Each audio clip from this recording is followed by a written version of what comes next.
आपने देखा होगा कि यहाँ बहुत ज़बरदस्त जोश और गुलाल था लोगों में सिंधी कल्चरल डे मनाने के दौरान। और सिंगर रेशमा परवीन और नईम सिंधी की जो परफॉर्मेंस थी, लोगों ने इनको बहुत ज़बरदस्त रिस्पांस दिया है। और उसके अलावा पाकिस्तानी कम्युनिटी जो है यहाँ इकट्ठे हुई है, और इसमें ये होता है कि पाकिस्तान का एक बहुत अच्छा सॉफ्ट इमेज क्रिएट होता है। उसके बहुत जो फूल हैं उसके कल्चर के, सिंध भी उन 4 फूलों में से एक फूल है जो पाकिस्तान को रिप्रेजेंट करते हैं, सिंध को रिप्रेजेंट करते हैं। सिंधी कल्चर बहुत पुराना है, 5000 साल से ज़्यादा पुरानी उसकी तारीख है।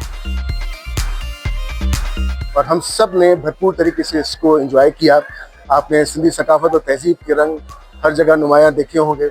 और इस प्रोग्राम की ख़ास बात ये थी कि ना सिर्फ रियाद शहर से बल्कि दमाम, खोबर, जुबैल, मदीना, जद्दा और दुबई से भी लोग ख़ास तौर पर इस प्रोग्राम को अटेंड करने के लिए तशरीफ़ लाए हैं। और हमारी यही कोशिश है कि अपनी सकाफत के इस रंग को पूरी दुनिया में इसी तरह फैलाएं और पाकिस्तान की सॉफ्ट इमेज को हर जगह पे कायम करें।